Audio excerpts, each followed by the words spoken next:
Policy-based governance is designed to empower Concord UU to move forward with ever greater velocity in accomplishing our mission. So a useful way to envision implementing policy-based governance is as if we were building a mode of transportation. In our case, a sailboat. And today, we're inviting you to get on board. The Prudential Committee has been exploring policy-based governance for the last several years. Already, thanks to the great work of the Futures team, a key part of our new sailboat has been built: our mission and vision. These are our sails that, once set, will harness the power provided by our moral ownership, who will propel our mission forward with increasing velocity. Moral ownership provides the winds behind our sails. Our moral owners include each of us, the members of this church, but others as well. Those in whose best interest we do our work, our sources of accountability and authority. However, we don't have a boat with sails alone. Another key element of policy-based governance is called our ends. Ends policies define the long-term mission-related results to be achieved by our church, for whom, and at what cost or priority.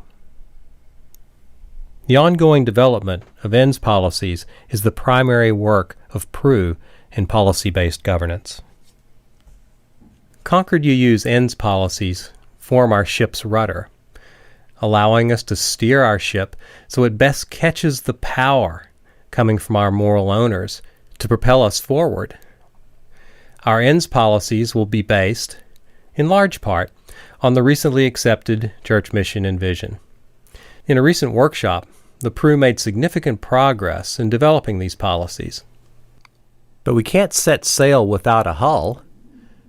Our boat's hull and keel represent another key element of policy-based governance called means. Means consist of all policies other than ends. They protect us when we encounter turbulence and hold us steady on the course that is defined by our mission, vision, and ends. Let's take a closer look. Now we're looking inside the hull where we will build our foundational means policies. There are three types. Board executive relationship policies clarify how the board delegates authority to and evaluates the minister or executive. Executive limitation policies define what the executive leader may not do as they work to accomplish the ends.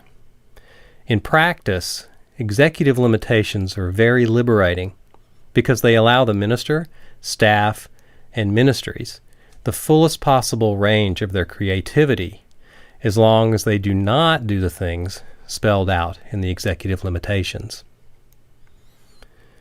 Governance process policies identify the board's philosophy, its accountability, and the specifics of its own job. Notice that our hull is multi-layered or nested, providing us all the protection from the elements that we need, but not so much that we become heavy and slow. These layers represent how policies are written from the broadest level to the most specific necessary to navigate with confidence. So what about our ship's crew? How will we operate under policy-based governance? This flowchart shows how authority and accountability is distributed.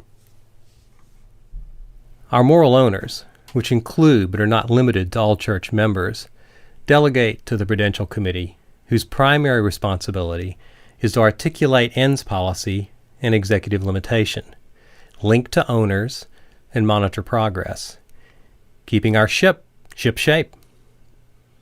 The Prudential, in turn, delegates to the UU minister, who leads our church in accomplishing its ends, while staying within the executive limitations. In our sailboat metaphor, one could envision the minister steering the ship within the channel defined by the ends and executive limitations. Our minister delegates to our staff, lay ministries, and committees who work, worship, and play in supporting the accomplishment of our ends. Under policy-based governance, authority and accountability go hand in hand. The staff and others are accountable to the minister, who in turn is held accountable to the PRU, and they back to the moral owners. So what's next? Through the next church year, with your support and input, the PRU will develop our ends and means policies, utilizing all the hard work already done to date. Now, for the coming year, our ship will be a little bit like a pirate ship.